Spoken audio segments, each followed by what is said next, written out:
This is Kenneth Vigue, and we were a little under 2 weeks away from the start of our season. I wanted to first say that I hope you all are well. I know this has been one hell of a year. So many of you that I've talked to have been dealing with the emotional and mental repercussions of a year that just won't quit. This month is Suicide Prevention Month, and I mention it because many of you have sent me personal notes saying how much this show and our stories have helped give you a break from reality. I can't tell you how humbling that is. I want to also say that everyone needs to talk, and everyone needs to be heard. A friend of the show, Pete Hines, is a board member of TakeThis.org, an organization dedicated to decreasing the stigma of and increasing the support for mental health in the gaming community and industry. If you're struggling, I encourage you to reach out, because they're there to listen, with resources and support tools to help you, not just during this time, but going forward. This hits close to home for me, as we are unfortunately running a little behind schedule due to a situation I was dealing with last month that took its toll on me. Our YouTube and Facebook page has a video explaining it, but now that the situation has been resolved, the cast is right now recording episode 1 of season 2. In the meanwhile, I wanted to share another of Simon's lost journals, discarded by him over a year ago on the outskirts of an Appalachian mountain town called Helvetia.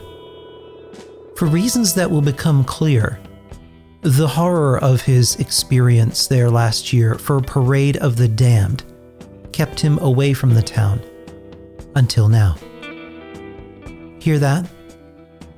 The parade is about to begin. So grab a mask and light the fire. Then grab a mask and light the fire. Then grab a mask and light the fire. Light the fire. Light the fire. Fire. Fire. Fire. Fire.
Well, eggs, we're here, Helvetia. Come on, let's scope out the buildings. Be ready for anything, though. It's too quiet here.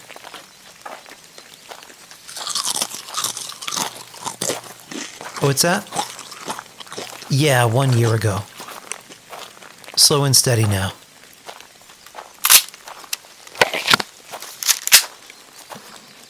Seems pretty quiet. No decorations or anything up yet. I don't understand. This place should be swarmed with critters and bots. Yeah, look, I want to thank you for finding me.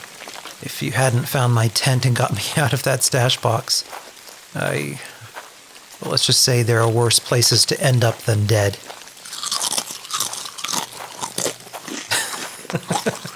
You can say that again. It started in the 1860s. German and Swiss immigrants, fearing that their culture and traditions would fade over time, being absorbed by the city of Brooklyn, New York, where they had settled. So they trekked on out here and built Helvetia. By the 2000s, though, the place had become a big tourist trap. I left something behind last time, something I found. But I didn't understand at the time. Come on, let's go inside the post office here. It should still be in there.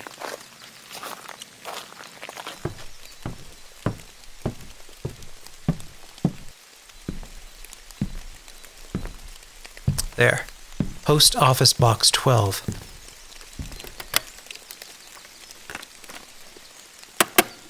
Yes, it's still here. Before I wanted to leave a record behind as a warning, but the overseer's ranting during the trial reminded me of something. I don't remember everything that happened here. It's like it's been blanked out. I just remember a name. Blackwell. Appalachia, day 95, 61 degrees Fahrenheit, overcast. I am still haunted by my time in that place. I don't feel comfortable in camp with that pink princess bed just sitting there reminding me of what I did, what happened in that atomic shop. I was wandering aimlessly when I stumbled on several vault dwellers headed east. I cautiously greeted a party of them, and they informed me that they were headed for Helvetia, for a parade and some kind of festival. I asked them why, and they got this glazed and bewildered look on their faces, and one of them said, "For the masks." I asked him, "What masks?" He said, "The masks." As I again asked what masks, one of them explained a little more about this parade called Fastnocht, I don't know. He kept correcting me on how I was butchering how it was pronounced in German. And after he had me well irritated, I just started calling it the Fatsloot Parade, which only seemed to piss them off. I again asked him what was so great about these masks and why they had to gather them. As I pressed on, they seemed to be getting increasingly agitated with my questioning. One of them was getting itchy with the trigger of his shotgun, so I beat a hasty retreat without saying goodbye. This parade has me curious, though, and I could use a distraction. Paying a visit to an abandoned library nearby to see what I can dig up before going over there. Appalachia, day 96, 72 degrees Fahrenheit and sunny. It took a while, but I found an old dog-eared book in the library on the history and traditions of Helvetia. It goes something like this. Before the Great War, once a year, the people of Helvetia would gather in the fading snows of winter. They would assemble wicker effigies of people that irritated them and create festive masks of papier-mâché and hard pasta. They would kill all the wildlife in a 10-mile radius and make sausages of very questionable nature. This ritual was designed to fend off the great knockers, the early spring door-to-door gypsies, holotape salesmen, and children selling overpriced wrapping paper and magazine subscriptions.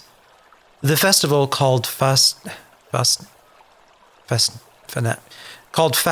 was ridiculous, but more ridiculous was the tourist trap building that popped up around it that over the year bastardized the town. They had a Richards, believe it or don't, filled with everything from tasteless trash and exhibits, like the biggest hairball in the world, and a stuffed goat squatch. One of the more curious roadside attractions was the Appalachia Vortex House of Mystery. The story goes that before the German settlers arrived from New York, local Native Americans described the place as a cursed spot, forbidden land. Birds would fly around it, and horses would panic and refuse to get anywhere near the place. The House of Mystery was located in the center point of Helvetia, built by the Cooper family in the 1880s, shortly after the town was settled. Very quickly, something became clearly wrong when doors stopped closing and windows wouldn't open. One winter during the traditional Fatsloot festival, the house crumbled off its foundation and its dimensions twisted and distorted before it settled in place at an odd angle. The Coopers abandoned the place and it was empty until a local pitched the idea of opening it as a mystery spot for tourists, as the house did exhibit some very weird phenomenon. The mystery of this place has me intrigued, and I haven't seen a parade since leaving the vault. I feel compelled to visit, especially after I spotted a familiar blip headed that way on my Pip-Boy. Chad. Appalachia, day 96, 72 degrees Fahrenheit, sunny. It was an eventful day. I arrived around 10 a.m. to find a town decorated in celebration. Garlands, flags, balloons, and streamers. The robots, fashioned decades ago, were still ticking on with the yearly tradition, unaware of or unable to alter their programming post-apocalypse. There was a Mr. Handy who served as a master of ceremonies, jetting up and down the bridge, yelling, "Happy Fastnacht, Happy Fatsloot." God, stupid name. He invited those of us gathered to join them in their celebration by helping prepare for the parade in exchange for these can't live without masks.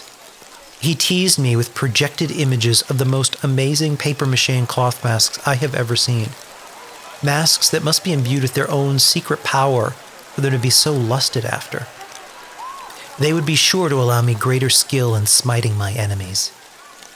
I did a quick recon of the buildings, armed and ready to fight, but there was no sign of Chad. After selecting decorations, murdering wildlife, smashing beer steins, popping balloons, and gathering branches, we were asked to help build a bonfire. With the task left to me, I gathered wood and fashioned my own wicker Chad effigy. At last, the parade was ready. Our circular march around the town's common was repeatedly interrupted by mutated frog-like gypsies and hideously mutated wilderness girls, armed with explosive boxes of mass-produced cookies. A cheerful yet repetitive tune accompanied us along the parade route. As we passed the mystery house, I felt strange. Like walking through water. The air had grown thick, and the hair on my arms had risen as if anticipating a lightning strike that never came. There's something wrong with that house. Anyway, fellow former vault dwellers assisted me in protecting the parade route, and before long we stood before the wicker Chad, ready to torch it. Suddenly, from behind me, a great beast dropped from a tree. A legendary behemoth sloth, hideously malformed with radiation and a virulent case of dandruff. Before I had a chance to land a hit, a dweller by the name of Fupo Wonder 9 killed it with one strike. Sadly, my attempts at clawing him in the testicles in anger were met only with impotent frustration. As the wicker Chad burned into the night, I stared down at a crumpled paper bag, festooned with glitter and hard pasta, that looked like the face of Elga Huffins, our Vault 76 lunch lady. This was not the mask I was hoping for. By the campfire, I had a brief chat with a man about the history of the town, and commented on all the voting machines and political posters everywhere. He told me a bizarre tale about a Senator Blackwell that had been investigating some bizarre construction work at the White Spring, and some strange investments by the Department of Agriculture. This guy had found a cave to the east, a hidden bunker. I'm going to head that way next week after I return to my camp for supplies. If that bunker is hidden, it's probably loaded with supplies, unlooted. But for now, I go to sleep. I'll return home in the morning.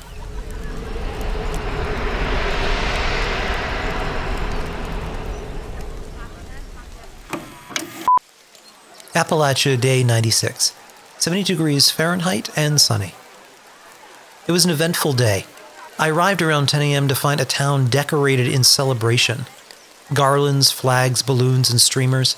The robots fashioned decades ago were still ticking on with the yearly tradition, unaware of or unwilling to alter their programming post-apocalypse.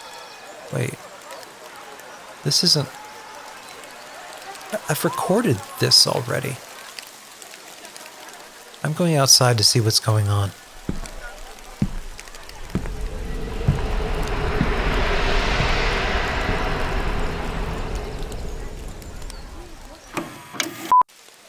Appalachia, day 96, 72 degrees Fahrenheit and sunny. It was an eventful day. I arrived around 10 a.m. to find a town decorated in celebration. Garlands, flags, balloons, and streamers. The robots... The fuck? Something's wrong. There's a tune, a song. Vibrating. Repetitive and terrifying. It's in my head. I marched again. I burned the wicker chat again. I received another mask. What is happening to me?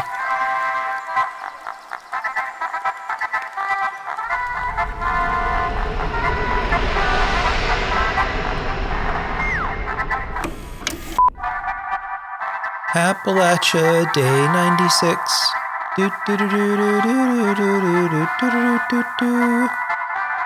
Happy Fastnacht, Sloot. Happy Fastnacht. Do you like my mask? Let us burn the wicker chad. March with me. Help. The song won't stop. It's a trap. A fold in time, that house. It's a vortex. I can't escape this place. There's no escape.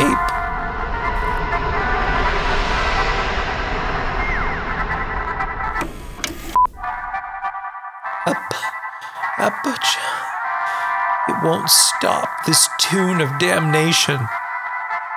Just one way out. One way out. I have to march. I have to become the wicker chad. How long have I been here? I have to burn. I have to burn to come back. It's the only way to get out of the parade. One way out. I'm going to burn now.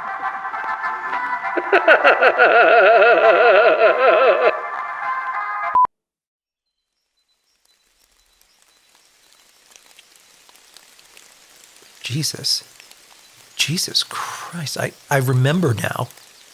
That was the second time I ended up in the atomic shop. Senator Blackwell, that was the name. You're right. We need to get out of here before... What the hell? Oh, no. Look, there. Garlands are appearing. Run, legs. We need to get the fuck out of here before the loop closes again. Welcome to Helvetia. Happy Fastnacht. Fuck off. Where are you going? Don't you want to march in the parade? No. But we have new masks. Wait, what? Well, hold up, legs. Allow me to present you this year's one-of-a-kind collectible. One-of-a-kind mask that you have the possibility of winning this year. The Raven Mask, imbued with that dark power of top hat and spectacles. Because, why not? The Deathclaw Mask to terrify your foes and get into some weird kink people are into these days. The Winterman Mask, to put a cold chill into the hearts of your enemies. The Crazy Guy Mask, to don the guise of everyone's drunk uncle at a pool party who wants to playfully nut-tap you while guzzling beer. Last but not least, the Father Winter Helmet, for those clattering power armor boys out there who are looking for a little variety in their military garb. Oh, man. Come on, legs. Let's just do one parade. Then I'm sure we can get out of here. Get off me. It's fine, I said. Just one parade. I want that Deathclaw mask. Very well. Let the festivities begin. Are you ready to burn again, Mr. Rex? We can't have you escaping again that easily, can we? We have a lot of marching to do. Oh yes, a lot of marching. We can't have you running off, can we? What? How? My legs, I can't move. What is this? What are you doing? What's happening? No, I can't. My arms, I can't move my arms. Run, legs. Run before it's too late. Go. I'm freezing. I can't move. Oh dear me, it appears you've contracted AFK. You know, Mr. Rex, they have an old saying, it's the fall that kills you. The house has waited a year. The house is hungry. It's the grind that kills you. Happy Fastnacht, Mr. Rex!